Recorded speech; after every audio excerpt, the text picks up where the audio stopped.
দেশে মোবাইল এসেছে, চিঠি বন্ধ হইয়াছে। দেশে মোবাইল এসেছে, চিঠি বন্ধ হইয়াছে। দিওয়ানা বানাইছে পোলা মাইয়ার মনের কথা বাসে বাতাসে। ঠিক কিনা বলবো? দেশে মোবাইল এসেছে, চিঠি বন্ধ হইয়াছে। দিওয়ানা বানাইছে পোলা মাইয়ার মনের কথা বাসে বাতাসে। ওগো পোলা মাইয়ার মনের কথা বাসে বাতাসে। ও দেখো পোলা পানের মন বাদা ফেসবুকে এখন। ও দেখো পোলা পানের মন বাদা ফেসবুকে এখন। মোবাইলে চ্যাটিং করে কাটাই সারাক্ষণ। এ যুবক ভাইরা কি মোবাইলে চ্যাটিং করে কাটাই সারাক্ষণ। এই মোবাইল পাইয়া ওই মদনের মাইয়া, এই মোবাইল পাইয়া ওই মদনের মাইয়া কি কাণ্ড ঘটাইছে। সে যে স্বামীর সংসার আইখা নাকি পালাইয়া গেছে। সে যে স্বামীর সংসার আইখা নাকি বাগিয়া গেছে। আর বলবো না, ওয়াজ করবো। যাই হোক, আল্লাহ সুবহানাহু তাআলা দুনিয়ায় পাঠিয়েছেন আল্লাহর গোলামি করার জন্য। কথা বলেন ঠিক কিনা? আল্লাহ জানিয়ে দিচ্ছে, বান্দা আমি আল্লাহ তোমাদেরকে দুনিয়ায় নাজ নিয়ামত দিয়ে ভরপুর করে রেখে দিয়েছি। বান্দা আমি আল্লাহ উত্তম ঘোষণা করেছি, বান্দা আমি আল্লাহর গোলামি করবে। আমি আল্লাহ শুধু দুনিয়ায় তোমাদেরকে উত্তম ঘোষণা করে শেষ করে দিলাম না, আমি আল্লাহ পরকালে অনন্তকালের জন্য জান্নাতের মেহমান বানিয়ে দিব। সুবহানাল্লাহ।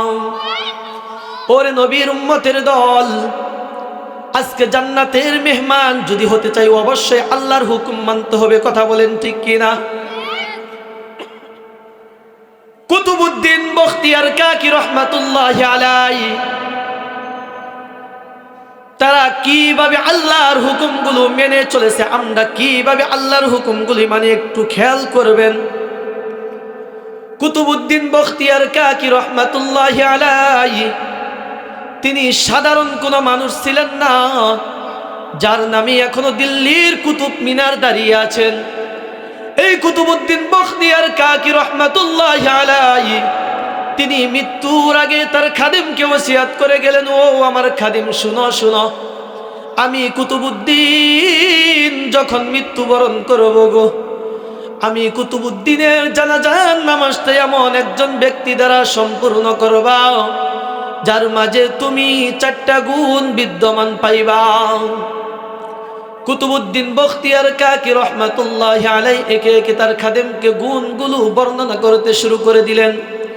তার খাদেমকে ডাক দিয়ে বললেন, ও আমার খাদেম গো, শুনো শুনো, আমি কুতুবউদ্দিন যখন মৃত্যুবরণ করব, যেই ব্যক্তির মাধ্যমে আমার জানাজার নামাজটা সম্পূর্ণ করবা গো, 1 নাম্বার গুণ থাকতে হবে তার মাঝে, যেই ব্যক্তি বালেগ হওয়ার পর যার জীবনে তাকবীর ওয়ালা ছুটে যায় নাই। কি ছুটে যায় নাই? তাকবীর ওয়ালা ছুটে যায় নাই। ও আমার খাদেম গো, শুনো শুনো গো, 2 নাম্বার যেই গুণটা তার মধ্যে বিদ্যমান থাকতে হবে, যার জীবনে বালেগ হওয়ার পর তাহাজ্জুদ বাদ যায় নাই। কি বাদ যায় নাই? ও আমার খাদেম গো, শুনো শুনো, 3 নাম্বার ওই ব্যক্তির মাঝে যেই গুণটা থাকতে হবে গো, যার জীবনে আসরের আগে 4 রাকাত সুন্নত বাদ যায় নাই। ও আমার খাদেম শুনো শুনো, 4 নাম্বার যেই গুণটা তার মাঝে বিদ্যমান থাকতে হবে, যার জীবনে বালেগ হওয়ার পর কোনোদিন বেগানা কোনো নারীর দিকে চোখ উঁচু করে তাকিয়ে দেখে নাই। ও আমার খাদেম শুনো, এই 4 গুণওয়ালা বিশিষ্ট যেই ব্যক্তি আমার জানাজারের মাঠে ময়দানে পাবা গো, সেই ব্যক্তির মাধ্যমে আমি কুতুবউদ্দিনের জানাজার নামাজটা সম্পূর্ণ করবা। হঠাৎ করে একদিন কুতুবউদ্দিনের দেহ থেকে প্রাণবায়ুটা উড়ে চলে গেল রে বন্ধু। কুতুবউদ্দিনকে গোসল দেওয়া হলো, কাফন করা হলো, মাঠে ময়দানে নেওয়া হলো। নেওয়ার পর কুতুবউদ্দিনের খাদেম মানুষদেরকে ডাক দিয়ে বলে দিলেন, কুতুবউদ্দিনের জানাজার নামাজ এমন একজন ব্যক্তি দ্বারা সম্পূর্ণ করানো হবে যার মাঝে এই 4টা গুণ বিদ্যমান রয়েছে গো। 1 নাম্বার গুণ বর্ণনা করতে শুরু করে দিলেন, যার জীবনে বালেগ হওয়ার পর কোনোদিন তাকবীর ওয়ালা ছুটে দেয় নাই, তাহাজ্জুদ বাদ যায় নাই, আসরের সুন্নাত বাদ যায় নাই, বালেগ হওয়ার পর বেগানা কোনো নারীর দিকে চোখ উঁচু করে তাকিয়ে দেখো নাই। এমন কোন ব্যক্তি এই ময়দানে আছো গো? আসো আসো আসো, কুতুবউদ্দিনের লাশের সামনে এসে দাঁড়িয়ে যাও, কুতুবউদ্দিনের জানাজার নামাজটা সম্পূর্ণ করে ফেলো। প্রত্যেকটা ব্যক্তি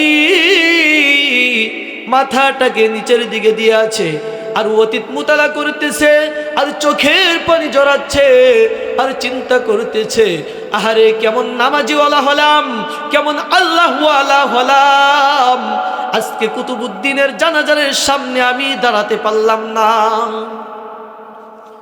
হঠাৎ করে একজন ব্যক্তি 3য় নাম্বার কাতার থেকে একজন ব্যক্তি সামনের দিকে অগ্রসর হইতেছে।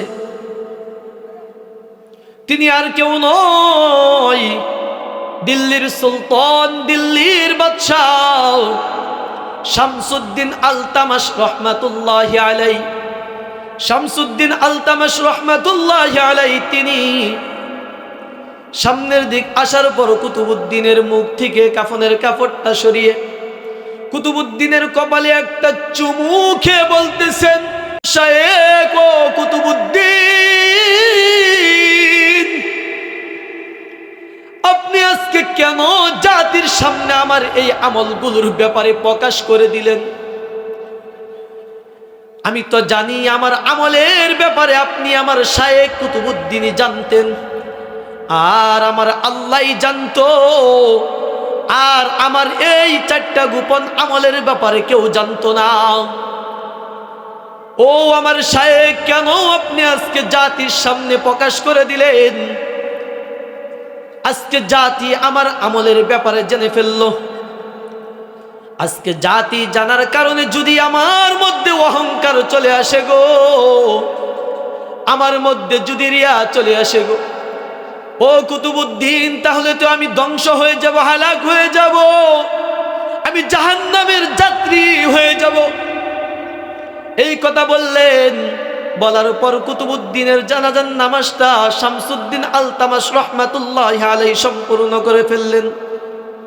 ও বন্ধু, এই ঘটনা বলার উদ্দেশ্য হলো তারা কেমন ভাবে আল্লাহ তাআলার হুকুমগুলো পালন করেছে চিন্তা করে দেখেন। আজকে আমরা দুনিয়ায় আসছি, দুনিয়ামুখী হয়ে গিয়েছি, আল্লাহকে ভুলে গিয়েছি। কথা বলেন ঠিক কিনা? আল্লাহর কথা ভুলে গিয়েছি। ও বন্ধু, ভুলে গেলে চলবে না। এই দুনিয়া ছেড়ে চির বিদায় নিয়ে আপনাকে আমাকে চলে যেতে হবে। আল্লাহ জানিয়ে দিয়েছে, বান্দা এই দুনিয়ায় চিরকাল থাকতে পারবা না, কেউ পারেও না, কেউ পারবেও না।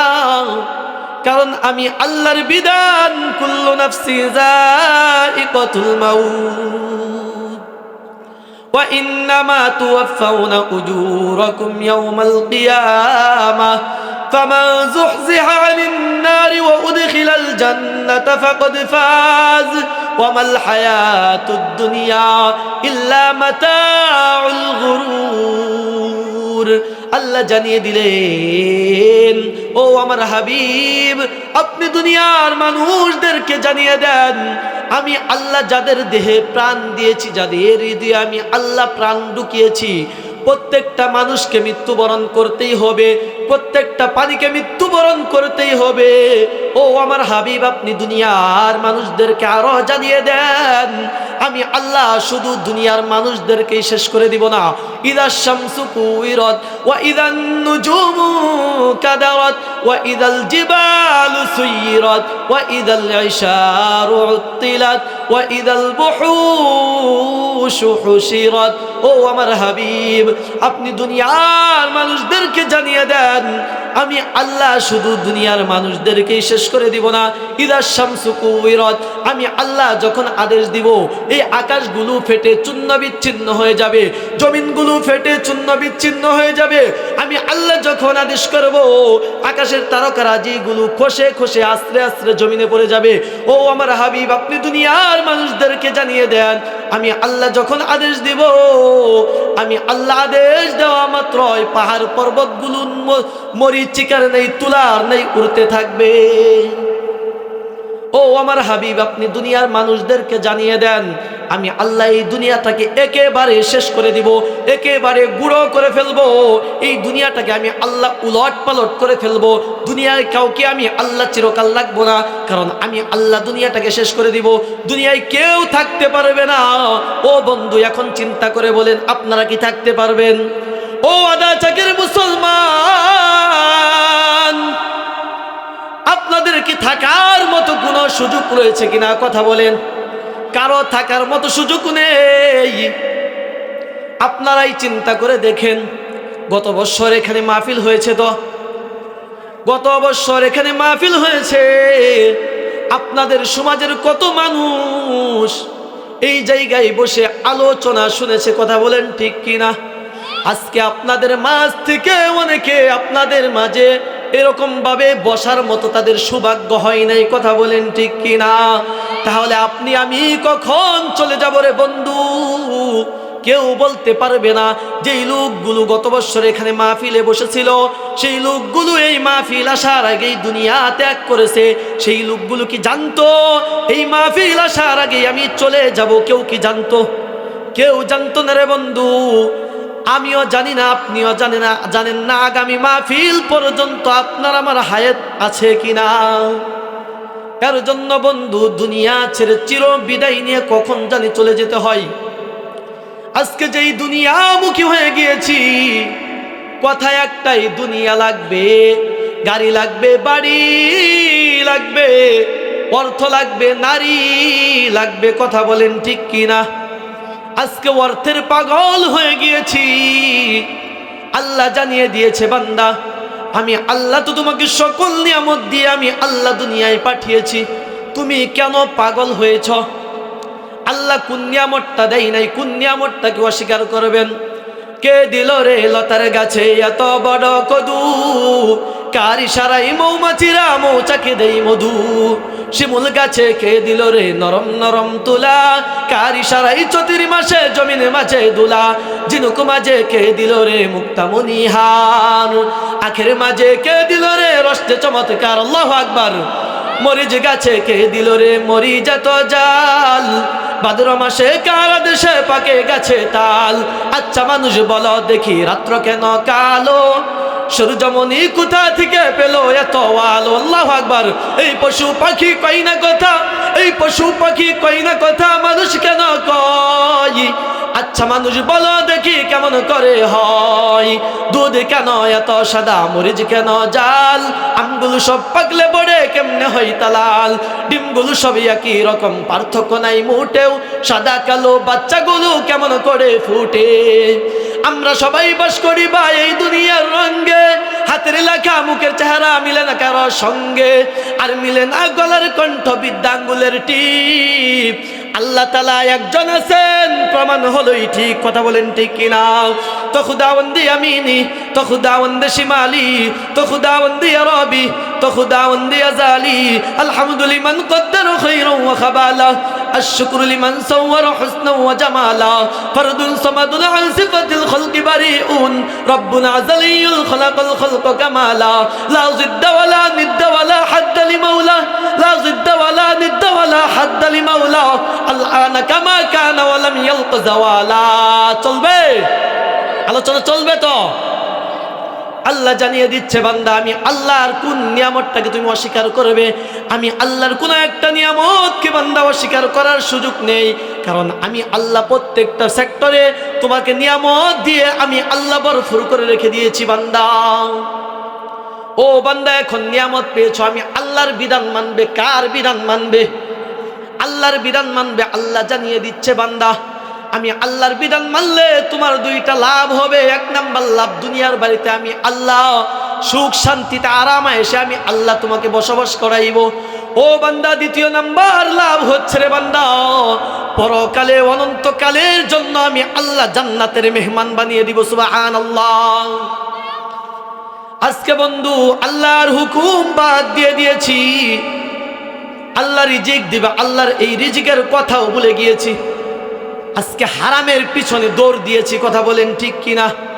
হারামের পিছনে ছুটে পড়ে লেগেছি, উঠে পড়ে লেগেছি, শরীরের রক্তকে পানি বানিয়ে ফেলতেছি, মাথার গাম পায়ে ফেলতেছি। টাকা লাগবে, গাড়ি লাগবে, নারী লাগবে, বাড়ি লাগবে, অর্থ লাগবে। ও বন্ধু, কখনো কি চিন্তা করেছেন এগুলো আমি কোথায় নিয়ে যাব, কি করব, কার সামনে আমাকে দাঁড়াতে হবে? আজকে বন্ধু যাদের জন্য এত কষ্ট, এত আয়োজন রে বন্ধু, আজকে বিশ্বাস করেন বাবা, যদি আজকে রাত্রিতে আপনার মৃত্যু এসে যাই রে বাবা, যেই সন্তানের জন্য হালাল হারামকে একাকার করে লক্ষ লক্ষ টাকা ব্যাংক ব্যালেন্স করতেছেন, ও বাবা, যেই নারীর জন্য এত কষ্ট, এত শ্রেষ্ঠ, এত মুজাহেদা, আজকে রাত্রিতে যদি মৃত্যু এসে যায়, স্ত্রীটা যদি জানতে পারে আমার স্বামী এক বিছানায় থাকা অবস্থায় মৃত্যু করে বরণ করেছে, ও বাবা বিশ্বাস করেন স্ত্রীটা চিৎকার মেরে উঠবে আর বলবে, কে কোথায় আছো, আসো গো আসো, আমার স্বামী আর বেঁচে নাই, আমি ভয় পাচ্ছি, আমার স্বামীকে বিছানা থেকে নামাও। ও বন্ধু, যে স্ত্রী একটা মুহূর্ত বেঁচে থাকা অবস্থায় আপনাকে ছাড়া থাকতে চাইতো না, একটা রাত আপনাকে ছাড়া থাকতে চাইতো না, সেই স্ত্রীটা সেই সময় যদি বলা হয় তোমার স্বামী মৃত্যুবরণ করেছে, তোমার স্বামীর সাথে এক বিছানায় আজকের রাত্রিটা কাটিয়ে দাও, সেই স্ত্রী বলবে, না না না, আমি ভয় পাচ্ছি, আমাকে এখান থেকে সরাও, আমার স্বামীকে এখান থেকে নামাও। সন্তানগুলো শুনবে বাবা মারা গিয়েছে, বাবার কথা মনে করে সন্তানগুলো হাউমাউ করে চিৎকার করবে রে বাবা, ও বাবা, সন্তানগুলো চিৎকার করবে। প্রথম দিন যেইভাবে কান্না করবে, এক সপ্তাহ হয়ে যাবে, এক মাস, 2 মাস হয়ে যাবে রে বাবা, সেইভাবে আর কান্না করবে না। বিশ্বাস করেন বাবা, এবং কি এমন একটা সময় আসবে 5-7 বছর হয়ে যাবে, আপনি বাবাকে সন্তানগুলো কোথায় কবরস্থ করেছে সেই কথাটাও ভুলে যাবে। কারণ বাবা, কারণ হচ্ছে আপনাকে বলার কারণ বাবা আপনি নিজেই। কারণ হচ্ছে বাবা, এই যে আপনি হালাল হারামকে একাকার করে সন্তানের জন্য 10 লক্ষ টাকা ব্যাংক ব্যালেন্স করে রেখে গিয়েছেন, আপনার সন্তান আপনাকে দেখেছে কিভাবে আপনি টাকাগুলো উপার্জন করেছেন। আপনার সন্তান তখন চিন্তা করবে, আমার বাবা যেহেতু আমাদের জন্য 10 লক্ষ টাকা ব্যাংক ব্যালেন্স করেছে, কিভাবে আমাদের বাবার টাকাগুলো ইনকাম করেছে আমরা দেখেছি, তাহলে আমাদের বাবা 10 লক্ষ আমাদের জন্য রেখে গিয়েছে, আমাদের সন্তানদের জন্য কমপক্ষে 50 লক্ষ টাকা ব্যাংক ব্যালেন্স করতে হবে।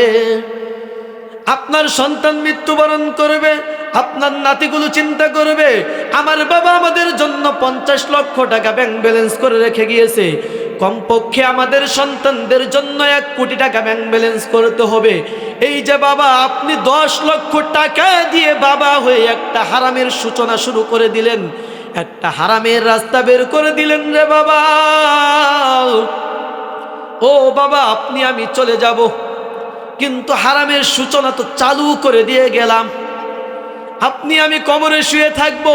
এই হারামের বিস্তার যতদিন পর্যন্ত গড়তে থাকবে, যতদিন পর্যন্ত এই হারামের প্রচার প্রসার করতে থাকবে রে বাবা, আপনি আমি কবরে চলে যাব, এই হারামের সূচনা বাড়তে থাকবে, সদকায়ে জারিয়া এই গুনাহ আপনার আমার কবরে যাইতেই থাকবে, আর দাউ দাউ করে জাহান্নামের আগুন জ্বলতেই থাকবে। চিৎকার দিয়ে বলুন নাউজুবিল্লাহ। ও বাবা, এর জন্য সন্তানকে হালাল রাস্তা দেখাতে হবে, নিজেকে হালাল পথে চলতে হবে, সন্তানকে হালালের রাস্তা দেখাতে হবে, দিন শিখাতে হবে, ইসলাম শিখাতে হবে। আর বাবা, একটা সন্তানকে যদি আপনি হাফেজে কুরআন বানান, আলেম বানান, দিন শিখান, আপনার একটা সন্তান হাফেজ হওয়ার পর 10 জন সন্তানকে হাফেজ বানাইবে। 10 জন থেকে 100 জন, 100 জন থেকে 1000, 10,000, 5,000, 10,000, 1 লক্ষ, 2 লক্ষ, 5 লক্ষ। আপনি আমি কবরে চলে যাব, যতদিন পর্যন্তই কুরআন সুন্নাহর বিস্তার দুনিয়ায় থাকবে, প্রচার প্রসার থাকবে, আপনি আমি কবরে চলে যাব রে বাবা। কিন্তু বাবা, আপনার আমার কবরে সদকায়ে জারিয়া এই সওয়াব যাইতেই থাকবো, আর জান্নাতের উচ্চ মাকাম আপনি আমি লাভ করব। বলুন সুবহানাল্লাহ। এর জন্য সন্তানদেরকে হকের রাস্তা দেখাতে হবে। ওরে নবীর উম্মতের দল, নিজেকে হকের পথে চলতে হবে। হকের পথে কিভাবে চলবো? আল্লাহর বিধিবিধান মানতে হবে। কথা বলেন ঠিক কিনা? আল্লাহর বিধান মানলে আল্লাহর জান্নাতে যাওয়া সম্ভব। আল্লাহর বিধান মানা ছাড়া, আল্লাহ তাআলার দাসত্ব আদায় ছাড়া কখনোই আল্লাহ তাআলার মাহবুব হওয়া সম্ভব নয়। এর জন্য আল্লাহর হুকুম মানতে হবে। আর আল্লাহর হুকুম যারাই মানবে তাদের উপর একটু জেল জুলুম আসবেই, নির্যাতন আসবেই। কথা বলেন ঠিক কিনা? আল্লাহ জানিয়ে দিয়েছেন,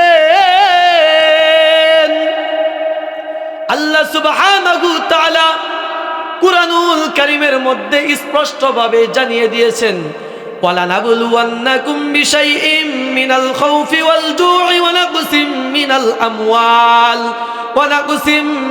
আমওয়াল ওয়াল আনফুসি ওয়াস সামারাত ওয়া বাশশিরিস সাবিরিন। আলোচনা কেবল শুরু হচ্ছে, চলবে তো না? আপনারা আমাকে রেখেই চলে যাবেন? আল্লাহ জানিয়ে দিচ্ছে, বান্দা, আমি আল্লাহর হুকুম যারা মানবে, যারা মুমিন দাবি করবে, আমি আল্লাহ তাদেরকে পরীক্ষা করব। আল্লাহ পরীক্ষা করবেন কি করবেন না? আল্লাহ অবশ্যই পরীক্ষা করবেন।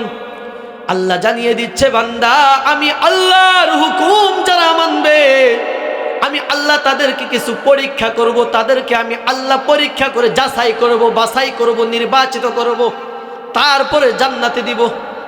আল্লাহর পরীক্ষা কেমন? ওয়ালানাবলুওয়ান্নাকুম বিশাইইম মিনাল খাউফ। আল্লাহ জানিয়ে দিল, বান্দা, আমি আল্লাহ তাদের অন্তরে কিছু ভয় ঢুকিয়ে পরীক্ষা নিব। ও বান্দা, শুধু তাই নয়, আল্লাহ জানিয়ে দিচ্ছে, আমি আল্লাহ ভয়ের মাধ্যমে পরীক্ষা নিব। ও বান্দা, আমি আল্লাহর পরীক্ষাটা আবার এমন হতে পারে রে বান্দা, আমি আল্লাহ তোমাদেরকে ক্ষুধার্ত অবস্থায় পরীক্ষা নিব, ক্ষুধার্ত অবস্থায় পরীক্ষা নিব। আল্লাহ আবার জানিয়ে দিচ্ছে, রে বান্দা, ক্ষুধার্ত অবস্থায় কিভাবে পরীক্ষা নিবে? এত তাফসীর করার সময় নেই, তাহলে মূল আলোচনায় যাইতে পারবো না। আল্লাহ ক্ষুধার্ত অবস্থায় পরীক্ষা নিবে। আল্লাহ জানিয়ে দিচ্ছে, আমার পরীক্ষাগুলো বান্দা কেমন হবে? তুমি দেখবে তোমার ঘরের পাশে একজন ভাই রাতারাতি কোটিপতি হয়ে গিয়েছে, 5 তলা বিল্ডিং এর মালিক হয়েছে, গাড়ি বাড়ির মালিক হয়েছে। বান্দা, তার ঘরের সাথেই তোমার একটা 2 চালা ছাউনি ঘর থাকবে, সে বুক বালিশাটাই জীবন কাটাইবে। ও বান্দা, আর তুমি এক বেলা খাইলে 2 বেলা না খেয়ে থাকবে। এটা আল্লাহর পরীক্ষা। কার পরীক্ষা? আল্লাহ জানিয়ে দিল, রে বান্দা, আমি আল্লাহর পরীক্ষাগুলো এইভাবে হবে। আফসোস করা যাবে না, এগুলো দেখে আফসোস করা যাবে না, ধৈর্য ধরতে হবে। আল্লাহ জানিয়ে দিচ্ছে, বান্দা, আমি আল্লাহর পরীক্ষাগুলো আবার এইভাবে হবে রে বান্দা। আমি আল্লাহ যেই মাল দিয়েছি তোমাকে, সেই মালের ক্ষয়ক্ষতির মাধ্যমে আমি আল্লাহ পরীক্ষা নিব। ফুল ফসল আদি নষ্টের মাধ্যমে আমি আল্লাহ পরীক্ষা নিব রে বান্দা। আবার আল্লাহ জানিয়ে দিল, আমি আল্লাহর পরীক্ষাগুলি এমন হবে রে বান্দা, আমি আল্লাহ তোমাকে হকের পথে আমি আল্লাহ পাঠিয়েছি। কখনো কোনো সময় বাতিলের বিরুদ্ধে হকের পক্ষে কাফেরদের সামনে যুদ্ধ জিহাদের জন্য নিজের বুকের তাজা রক্ত ঢেলে যাওয়ার জন্য প্রস্তুত হওয়া লাগতে পারে রে বান্দা। আল্লাহ জানিয়ে দিয়েছে, এই সকল পরীক্ষার সম্মুখীন যারা হবে, একটা কাজ যারা করতে পারবে তারাই সফল হয়ে যাবে। ওয়াবাশশিরিস সাবিরিন, ধৈর্য ধারণ যারা করতে পারবে তারাই সফল হয়ে যাবে। ওরে নবীর উম্মতের দল, তাহলে আল্লাহর পরীক্ষা দিতে হবে কি হবে না? আল্লাহর পরীক্ষা কারা দিয়েছেন? নবীরা দিয়েছেন। কথা বলেন ঠিক কিনা? আপনি প্রত্যেকটা নবীদের জীবনী পড়ে দেখুন, প্রত্যেকটা নবীজির সিরাত খুলে দেখেন, অন্য কোন নবী নয়, আপনার আমার নবী রহমাতুল লিল আলামিন সাইয়্যিদুল মুরসালিন নবী আমার, তার জীবনটাই ছিল পরীক্ষা। কথা বলেন ঠিক কিনা? নবী আমার জন্মের আগে বাবাকে হারিয়েছেন। নবী আমার দুনিয়ায় আসার পর, মক্কায় আসার পর, নবীজি যখন একটু বুঝমান হয়েছে, 5-6 বছর বয়স হয়েছে, নবীজি মক্কার জমিনে দেখতে পাই সন্তানদেরকে বাবারা আদর করে চুমু খাই, কুলে নেই, কাঁদে নাই। নবী আমার এই দৃশ্য দেখে কিন্তু নবীজির বাবার কুলে নেই না, কাঁদে নেই না। নবীজি মা আমিনাকে ডাক দিয়ে বলে, ও মা, মা গো, আমার বাবা কোথায়? আমার বাবাকে এনে দাও। নবীজি এই কথা বলেন, কিন্তু নবীজিকে বোঝানো হয়, তোমার বাবা তুমি দুনিয়ায় আসার আগে ইন্তেকাল করেছে। বলে কোথায় ইন্তেকাল করেছে? আমার বাবার কবরের পাশে নিয়ে যাও। এক পর্যায়ে নবীজির বাবার কবরের পাশে নিয়ে যাওয়া হয়। নবীজি কবরের পাশ থেকে ডাক দিয়ে বলে, ও বাবা, তুমি কি আইবা না? তুমি কি আবার চুমু খাইবা না? তুমি কি আবার জড়িয়ে ধরবা না গো বাবা? আমি মক্কায় দেখতে পাই সন্তানগুলোর বাবারা কুলে নাই, কাঁদে নাই, চুমু খায়, আদর যত্ন করে গো বাবা। বাবা আসো, আমাকে কুলে নাও, কাঁদে নাও। নবীজিকে নবীজির মা বুঝায়, নবীজি বুঝতে চাই না। কিছুদিন যাইতে না যাইতেই নবীজির মাও চলে যান। ওর নবীর উম্মতের দল, নবীজির দুঃখের দিনের সাথী মা খাদিজা, নবীজির চাচা, তারাও চলে যান। নবীজিকে মক্কার জমিনে বাহ্যিকভাবে দেখার মতো কেউ নেই। নবী আমার অসহায়ত্ব অবস্থায়, মন ভাঙ্গা অবস্থা। আল্লাহর আদেশে নবী আমার মক্কার কাফেরদেরকে দাওয়াত দিতে শুরু করে দিলেন।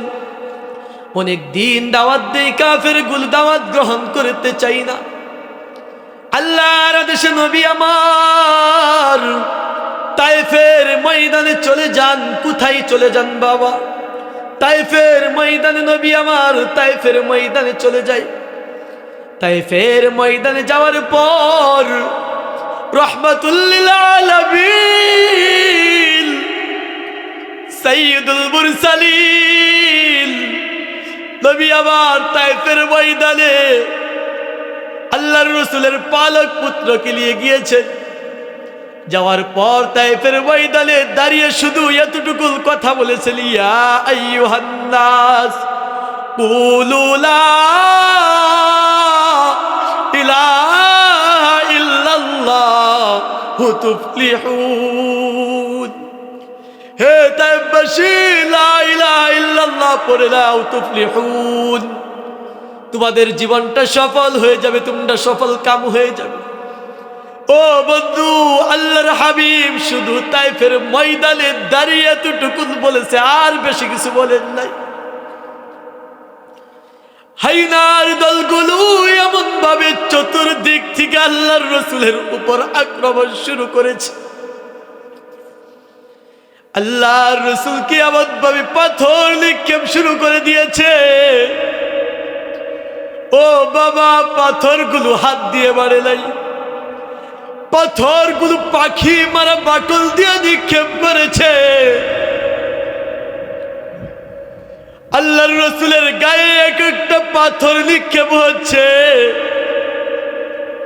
আল্লাহর রাসূলের জামা বেদ করে আল্লাহর রাসূলের গায়ের মধ্যে নেমে যাচ্ছে। আল্লাহর রাসূলের পালক পুত্র যায়েদ তিনি বলেন, আমি দেখি আল্লাহর রাসূলের গায়ের মধ্যে জামা ছিঁড়ে জামা বেদ করে পাথরগুলো নেমে যায়। আমি যায়েদ আবার গুলি ঢুকিয়ে যে কয়টা পাথর টান দিয়েছি, আমি যাইদ দেখলাম প্রত্যেকটা পাথরের জায়গা থেকে একভাবে ফিক দিয়ে রক্ত বের হয়ে যায়। আমি যাইদ এই দৃশ্য দেখি আর সহ্য করতে পারি না। আল্লাহর রাসূল পাথরের আঘাতে তায়েফের ময়দানে বেহুশ হয়ে যায়। এই হাইনার দলগুলো আবার আল্লাহর রাসূলকে তায়েফের ময়দানে দাঁড় করায়, আবার পাথর মারা শুরু করে দেয়। তিনবারের সময় যখন আল্লাহর রাসূল দাঁড়ানোর মতো কোনো ক্ষমতা রাখেন না, সেই সময় এই দৃশ্য দেখে একজন কাফেরের বড় মায়া লেগে যায়। একজন কাফের তার গোলামকে ডাক দিয়ে বলে, ও আমার গোলাম, যাও যাও যাও, মুহাম্মদের নিকট চলে যাও, মুহাম্মদের নিকট এক পেয়ালা পানি নিয়ে চলে যাও, মুহাম্মদ যেন মরে না যায়। কাফের গোলাম আল্লাহর রাসূলের নিকট সাথে সাথে পানি নিয়ে হাজির হয়ে গিয়েছে। আল্লাহর রাসূল কাফের গোলামকে দেখে বলতেছে, হে ছেলে, তোমার বাড়ি কোথায়? বলি, আমার বাড়ি মিনুয়াই। বলে, মিনুয়া তো আমার বায়ের এলাকা। কাফের গোলামি শোনা, এই কথা শোনা মাত্রই বলতেছেন, কিভাবে আপনার বায়ের এলাকা হয়? কোথায় মক্কা, কোথায় মিনুয়া? বলে, মিনুয়া একজন নবীকে আল্লাহ তাআলা পাঠিয়েছিল, ইউনুস নবী। কারণ ইউনুস একজন নবী, আমি একজন নবী, খবর তো আমি পাই না, খবর দেয় স্বয়ং আল্লাহ। কাফেরের গোলামি কথা শোনা মাত্রই কাফেরের গোলামের আর বুঝতে বাকি রইল না সে যে সত্য নবী। কাফেরের গোলাম বলতেছেন, ওগো আল্লাহর হাবিব, আমি বুঝতে পারি না, আমাকে ক্ষমা করে দিন। এখনই আপনার হাতে হাত রেখে আমাকে কালেমা পড়িয়ে মুসলমান বানিয়ে দিন। আল্লাহু আকবার। একদিক থেকে আল্লাহর রাসূলের হাতে কাফেরের গোলাম কালেমা পড়ে মুসলমান হচ্ছে, আরেক দিক দিয়ে বাবা আল্লাহর রাসূলের গা থেকে রক্ত ঝরতেছে। ও বাবা, আল্লাহর রাসূলের গা থেকে রক্ত ঝরতেছে। ইতিহাস বলে দুইবার আকার জমিনের বহনকারী যত ফেরেশতা রয়েছে দুইবার চিৎকার মেরে কেঁদে উঠেছিল। একবার কেঁদে উঠেছিল আপনার আমার নবী রাহমাতুল লিল আলামিন, সাইয়্যিদুল মুরসালিন, খাতামুন নবিয়্যিন, আপনার আমার নবীর এই তায়েফের ময়দানে রক্ত ঝরার সময় একদিক থেকে কাফেরের গোলাম কালিমা পড়ে মুসলমান হচ্ছে, আরেক দিক থেকে গা থেকে রক্ত ঝরতেছে। সেই সময় নবী আমার আল্লাহকে ডাক দিয়ে বলেছিল, আল্লাহ, আপনি আমাকে কাদের হাতে ছেড়ে দিলেন? এই কথা বলা মাত্রই আকার জমিন বহনকারী ফেরেশতারা চিৎকার মেরে কেঁদে উঠেছিল। আল্লাহ তাআলা সাথে সাথে জিবরাইল আমিনকে পাঠিয়ে দিলেন, ও জিবরাইল আমিন, যাও যাও যাও, আমার হাবিবের কাছে চলে যাও। এই যে একদল পাহাড় বহনকারী ফেরেশতা দিয়ে দিলাম, আমার হাবিব যদি চাই যে হাইনার দলগুলো আমার হাবিবের উপর জুলুম করেছে, আমার হাবিব যদি একটা বার পারমিশন দেয়, এই হাইনার দলগুলোকে দু পাহাড়ের মাঝে ফেলে চূর্ণ বিচ্ছিন্ন করে দিবে। জিবরাইল আমিন আল্লাহর রাসূলের নিকট এসে হাজির হয়ে গিয়েছেন। ইয়া রাসূলুল্লাহ, কে বলেছে আল্লাহ আপনাকে ছেড়ে দিয়েছে? এই যে দেখুন একদল পাহাড় বহনকারী ফেরেশতা আল্লাহ দিয়েছেন। আপনি যদি চান, আপনি বলা মাত্রই আল্লাহ তাআলা এই পাহাড় বহনকারী ফেরেশতাদের মাধ্যমে তায়েফবাসীকে চূর্ণ বিচ্ছিন্ন করে দিবে। আল্লাহর হাবিব কান্না মুখে মুখে বলে, না না না, আল্লাহ যেন তাদেরকে ধ্বংস না করে দেয়। আল্লাহ যদি তাদেরকে ধ্বংস করে দেয়, তাহলে তো তারা হালাক হয়ে যাবে, গুমরা হয়ে যাবে, পথভ্রষ্ট হয়ে যাবে, জাহান্নামী হয়ে যাবে। আমি হাবিব দোয়া করি আল্লাহ তাআলা যেন এই তায়েববাসীকে হেদায়েত দান করে দেয়। আল্লাহু আকবার। ও বন্ধু, চিন্তা করে দেখেন কেমন নবী পেয়েছি, কেমন রহমাতুল লিল আলামিন পেয়েছি। যেই নবীর গায়ে মালিক মশা মাছি বসা পর্যন্ত হারাম করে দিয়েছে, সেই নবীর গা থেকে কাফের মুশরিকরা রক্ত জড়িয়েছে, তারপরেও নবী আমার উম্মতের জন্য কখনোই বদদুয়া করেন নাই। আমরা থাকলে কি করতাম? সাথে সাথেই ধ্বংস করে দাও, শেষ করে দাও। কথা বলেন ঠিক কিনা? আমাদের যদি এরকম কারো সাথে দ্বিধা দ্বন্দ্ব হয়ে যায়, সাথে সাথেই বলে দিব শেষ করে দাও, ধ্বংস করে দাও। কিন্তু রহমাতুল লিল আলামিন নিজে মার খেয়েছে, নির্যাতিত হয়েছে, নিপীড়িত হয়েছে, নিজের গায়ের তাজা রক্ত জড়িয়ে দিয়েছেন, কিন্তু কখনোই উম্মতের জন্য বদদুয়া করেন নাই। সব সময় উম্মতের জন্য হেদায়েতের দোয়া করেছেন। কাল কিয়ামতের ময়দানে রহমান আপনার আমার জন্য মাকামে মাহমুদে পড়ে ইয়া উম্মতি ইয়া উম্মতি বলে কান্না করবেন। ও বন্ধু, আজকে সেই নবীর উম্মত দাবি করি, কথা বলেন ঠিক কিনা? কিন্তু নবীর সুন্নত গায়ে নেই, লম্বা জামা গায়ে নেই, নবীর সুন্নত দাড়ি মুখে নেই, নবীর সুন্নত টুপি নেই। আজকে নবীর প্রেমের কেমন প্রেমিক হলাম, নবীকে কেমন ভালোবাসতো সাহাবায়ে কেরামগণ। একজন সাহাবা, ছোট একজন সাহাবা, বলবো ছোট একজন সাহাবা হারিস রাদিয়াল্লাহু তাআলা আনহু, তার নাম কি নাম? হারিস রাদিয়াল্লাহু তাআলা আনহু তার নাম। এই হারিস রাদিয়াল্লাহু তাআলা আনহু আল্লাহর রাসূল সাহাবাদেরকে নিয়ে যুদ্ধে যাবেন, আলোচনা করতেছেন। এই হারিস রাদিয়াল্লাহু তাআলা আনহু ছোট মানুষ, মাত্র 5-7 বছর বয়স হয়েছে। আয়েশা বলতেছি, ইয়া রাসূলুল্লাহ, আমি যুদ্ধে যাব। আল্লাহর রাসূল বলে, না না না, তুমি ছোট মানুষ, যুদ্ধে যাইতে পারবে না, বাড়িতে চলে যাও। ছোট মানুষ কিভাবে আল্লাহর রাসূলের সাথে কথা বলতে হয় জানা নেই। এক প্রকার আল্লাহর রাসূলের সাথে বলতেছে, না আমি যুদ্ধের ময়দানে যাবই। আল্লাহর রাসূল তার প্রতিভা দেখে চুপ হয়ে গিয়েছেন, নিস্তব্ধ হয়ে গিয়েছেন। কয়েকজন সাহাবা পাশ থেকে হারিস রাদিয়াল্লাহু তাআলা আনহুকে ডাক দিয়ে বলতেছেন, ও হারিস, চলো চলো আমাদের সাথে যুদ্ধের ময়দানে চলো। যেহেতু আল্লাহর রাসূল তোমার প্রতিভা দেখে চুপ হয়ে গিয়েছেন, তাহলে তোমাকে যুদ্ধে যাওয়ার জন্য সম্মতি করেছেন। হারিস রাদিয়াল্লাহু তাআলা আনহু যুদ্ধের ময়দানে চলে গিয়েছেন। যুদ্ধের ময়দানে যখন হারিস রাদিয়াল্লাহু তাআলা আনহু চলে গিয়েছেন, বন্ধু, তুমুল ভাবে যখন যুদ্ধ লেগে গিয়েছে, হারিস রাদিয়াল্লাহু তাআলা আনহু কেমন ছোট ছিলেন চিন্তা করে দেখেন। এই হারিস রাদিয়াল্লাহু তাআলা আনহুর তরবারি আর হারিসকে একসাথে দাঁড় করাইলে হারিস রাদিয়াল্লাহু তাআলা আনহুর চাইতে তার তরবারিটাই বড় ছিল। তাহলে চিন্তা করে দেখেন কত ছোট সাহাবা ছিলেন।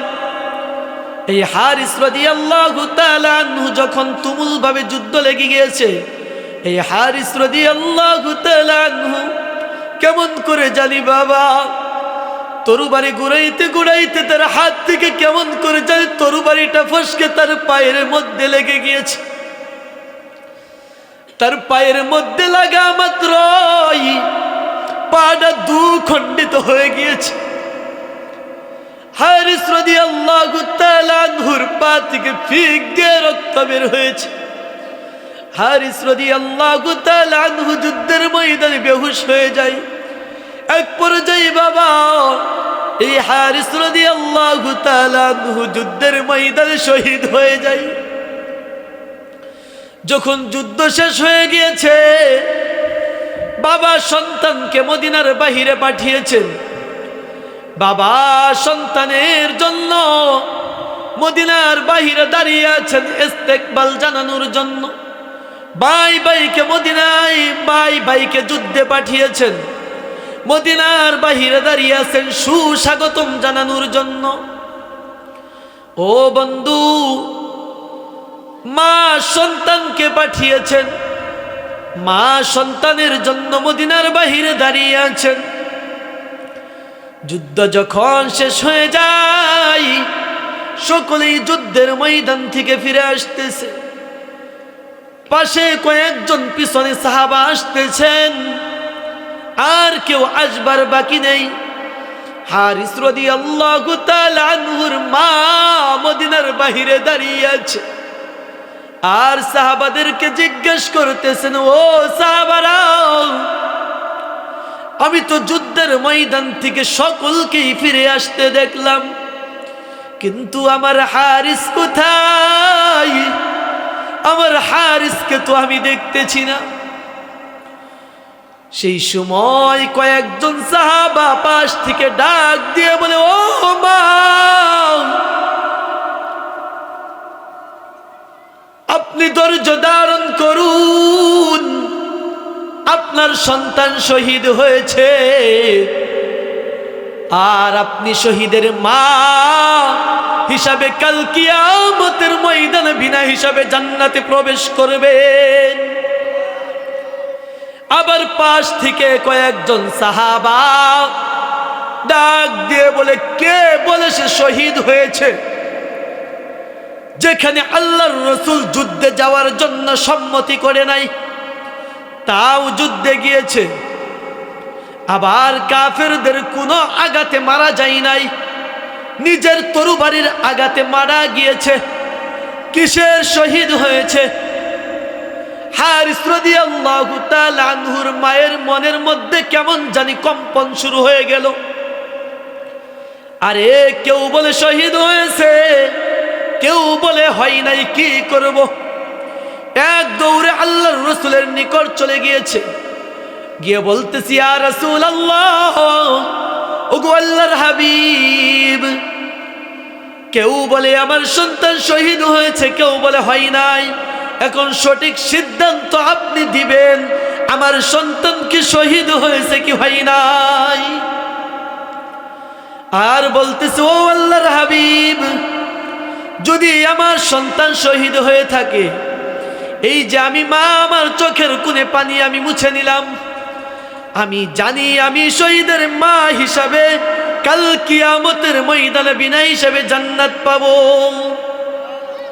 ওগো আল্লাহর হাবিব, আর যদি আমার সন্তান শহীদ না হয়, আমি আজকে এমন আফসোসের কান্না কানবো, কেমন সন্তান আমি পেটে ধারণ করলাম, যেই সন্তানের কারণে আমি শহীদের মা হতে পারলাম না। ও বন্ধু, তাহলে চিন্তা করে দেখেন ওই সকল মাদের প্রতিভা কেমন ছিল। কিছুক্ষণ পর আল্লাহর রাসূল জানিয়ে দিচ্ছে, ও মা, ও মা গো, তুমি ধৈর্য ধারণ করো, তোমার হারিস যুদ্ধের ময়দানে শহীদ হয়েছে, আর মা, তুমি শহীদের মা হিসাবে কাল কিয়ামতের ময়দানে বিনা হিসাবে জান্নাতে প্রবেশ করবে। ও বন্ধু, তাহলে চিন্তা করে দেখেন ওই সকল মাদের প্রতিভা কেমন ছিল, ওই সকল মাদের প্রতিভা কেমন ছিল। ও বাবা, কাল কিয়ামতের ময়দানে আল্লাহ সুবহানাহু ওয়া তাআলা 4 শ্রেণীর পিতামাতাকে বিনা হিসাবে জান্নাত দিবেন। এক শ্রেণী হচ্ছে শহীদদের মা বাবাকে বিনা হিসাবে জান্নাত দিবেন। আরো 3 শ্রেণী রয়েছে, 3 শ্রেণী খুঁজলে আপনাদের মধ্যেও পাওয়া যাবে। যেহেতু মেহমান এসে গিয়েছে, যদি সময় সংক্ষিপ্তর জন্য আপনাদেরকে 3 শ্রেণী বলতে পারলাম না। আল্লাহ যদি আবার কখনো কোনো সময় কোথাও নিয়ে আসে, অবশ্যই 3 শ্রেণীর কথা আপনাদেরকে জানিয়ে যাবো ইনশাআল্লাহ।